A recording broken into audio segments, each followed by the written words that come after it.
So now the drivers will head out onto the circuit once again. Evan Gilter leads them out. And can he make it 4 out of 4? We will find out in the next 9 laps.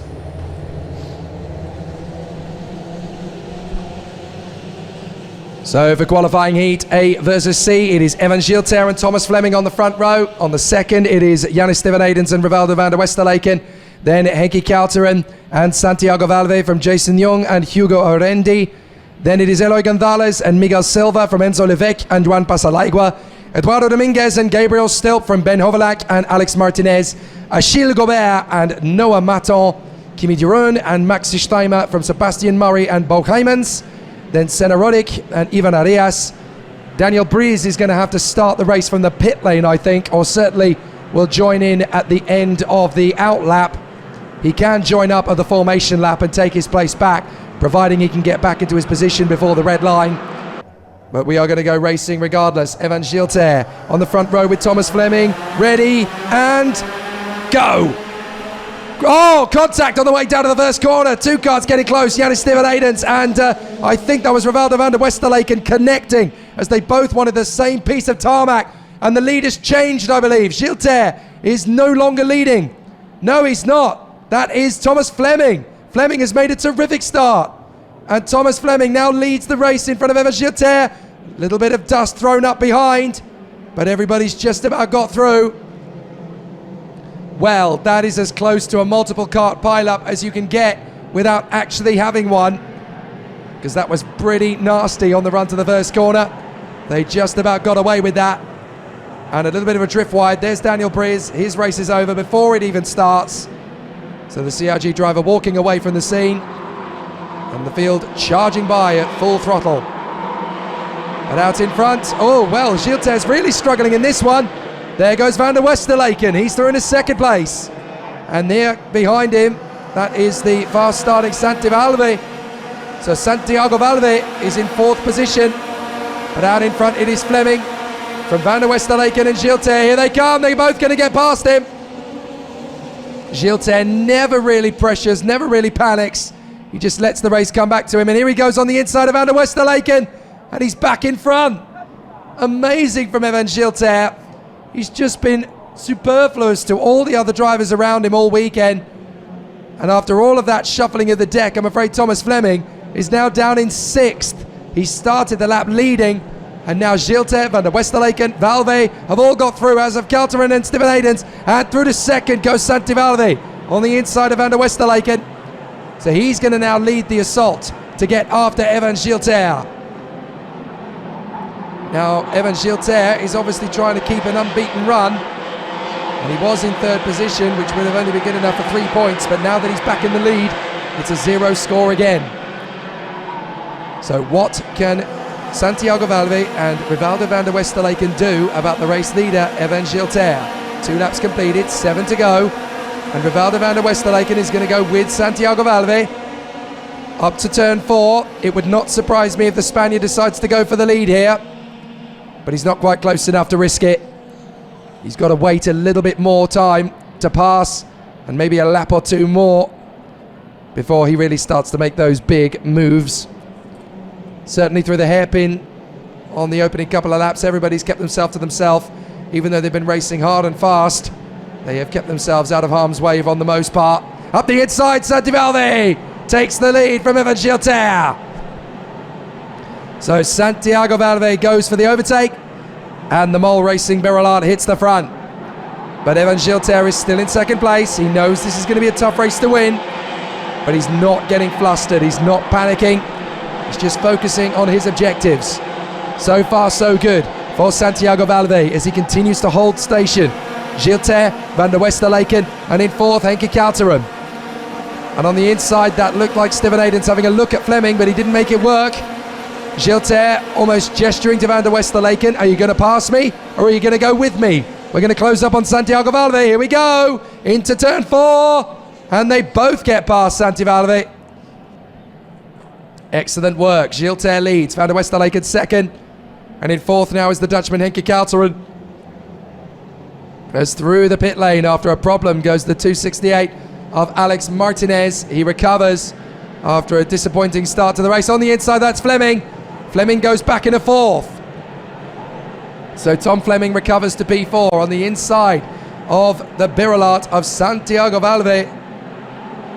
Oh, sorry, that is the Eurokarting, I should say, of Yannis Steven Haydens, because Santiago Valve is still in third, tucked up behind Rivaldo van der Westerlaken. So Evan Gilter leads the race. They come onto the home straight again, and Santiago Valve in front of Rivaldo van der Westerlaken and Santi Valve. Fleming, Steven Haydens, Calteron, Silva, Gonzalez, Leung, Jobert, Stilp, Hovelak, Dominguez, Hymens, Duron and Murray. It's a tough race, this one. 4 laps in, 5 to go. And Evan Gilter is somehow able to stay completely invincible from race to race. So there are some very tough races to come over the next couple of laps. Some tough battles on the way. But is Van der Westerlaken close enough into the hairpin? No, he doesn't make the bid on Gilter on that occasion. Yellow flags up at turn 4. I think we've lost Luca Desgrange. So Luca Desgrange, I do believe, is out of the race, as Gonzalez has made the bid on Miguel Silva. But I do think we've lost Luca Desgrange. He appears to be out of the race. There he is, walking away from the scene. So Luca Desgrange is the latest retirement. Oh, and that is the 319. So that is Luca Desgrange's car. It looks like we may have lost another one then. I think Alex Martinez may have parked it up. Certainly Daniel Briz has done. So Briz and Desgrange both out of the race. Meanwhile, Gilter still leads Van der Westerlaken, but for how much longer? The Dutchman is all over the Frenchman. Down the straight, and the home favourite, Santiago Valve, in third position, trying to chase them both down. Gabriel Stilp sets another fastest lap. A 1:03.5, that's 0.2 of a second quicker than the drivers up the road from him.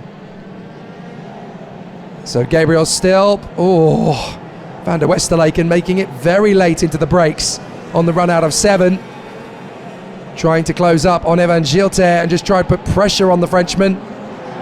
Steven Haydens is 4th, Calteron is 5th, then Gonzalez, Silva and Fleming, who has dropped to 8th. Then Jason Young and Achille Jobert.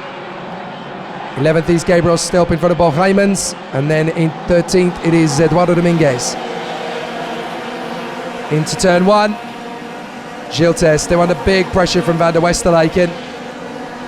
Now this is all going to be about which driver decides to go for the move first. The defender or the aggressor. Van der Westerlaken still right up behind Gilter. Doesn't want to go for it just yet. But he needs to hurry up because Santiago Valve is not going to take prisoners lightly here. Evan Gilter has been flawless all weekend long. Not a single driver other than Daniel Calleja in the minis has gone unbeaten other than Evan Gilter. So let's see if the Senior X30 driver for VDK Racing, the Frenchman who holds his position in the lead for now, can he maintain this all the way through? Up to the top end of the course and through the distinguishing pairs of hairpin bends, or double apexes I should say, as now Evan Gilter is going to have just 2 laps to deal with Rivaldo van der Westerlaken and Santiago Valve. They're not going to make him rest easy on his laurels. Here they go. Gilter tucked up behind Van der Westerlaken, who is very close again. And with 2 to go, this is very much game time for Rivaldo van der Westerlaken. If he can make it stick on the inside line into turn 4, he will think about it. No, he doesn't. So Van der Westerlaken is still holding his position there. But can he squeeze by on Evan Gilter when the Frenchman is least expecting it? That's what you got to do when Gilter is as fast as it is. You have basically got to keep him guessing as to where the overtaking move's going to come. And he doesn't go for the move yet. Down into turn 7, he thinks about it, but it's not going to be the move. Up through 8, 9, and up towards 10. This is going to be a very tricky final lap for Evan Gilter to hold on, but also a tough one for Van der Westerlaken to know when to make the pounce. Final corner, they will go through now, down the home straight in the slipstream, and Santiago Valve is threatening to get them both. Here we go, down the straight, last lap. Gilter and Van der Westerlaken, very close. What will Gilter do? Goes to the middle of the road. Van der Westerlaken commits anyway, and gets through as he runs wide. Rivaldo van der Westerlaken takes it Gilter moving to cut across and get the slingshot maneuver back. He goes alongside, side by side. Valve's on the other side. Valve's going to get them both. Brilliant from Santiago Valve. He snatches the lead from both men. I knew he was going to be a threat in this one. The local man has been able to keep himself in the right position at the right time. And Santiago Valve is going to hold on from Rivaldo van der Westerlaken and Evan Gilter. There's been an off at turn 2 on the last lap. I think it's Juan Pasalaigua. But Santiago Valve is going to try his best to hold on here. Rivaldo van der Westerlaken is going to give it everything he's got. But the first driver who is going to beat Evan Gilter in a straight fight is the Spaniard, Santiago Valve, in front of van der Westerlaken and Evan Gilter. So now the Frenchman is finally vanquished. And Santiago Valve gives hope to every other driver in the field. Don't worry, amigos, he can be beaten. Santiago Valve does a great job. And he congratulates his rival, Rivaldo van der Westerlaken. That will be a big moment of satisfaction for everyone in the field, not just for Mole Racing. We've got them. We can beat them.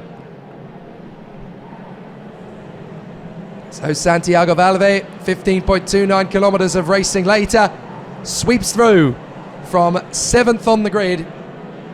From P6 on the grid, I should say, to seal a convincing victory. Very nicely handled and really well read by Santiago Valve. He takes the victory, and that really does give hope to everybody in the field. They are not dominant, they are not unbeatable, because we've just done it. Santiago Valve in front of Rivaldo van der Westerlaken and Evan Gilter, who finally takes his first defeat over the weekend. Yannis Steven Haydens and Henki Kalteren from Miguel Silva and Eloy Gonzalez. Gabriel Stilp and Thomas Fleming in front of Bo Heijmans and Kimi Duron. Jason Young is 12th in front of Eduardo Dominguez, Achille Gobert and Ivan Arias. And then it is Adrian Klosmenil ahead of Harvey Ryby and Gaspard Lagaye in 18th position. Then it is Enzo Levesque, who struggled in that one, from Noah Maton and Mika Voss. Luis Alves and Jaime Sanz. Lucas Federic and Senna Rodijk from Arte Vassort and Hugo Arendi. Francisco Costa and Lars Venink from Sebastian Murray, Maxi Steimer and Benjamin Hovelak. Juan Pasalaigua was able to get to the finish, albeit a lap down in the end. And then Luca Degrange and Alex Martinez were retirements. Daniel Briz was a non-starter.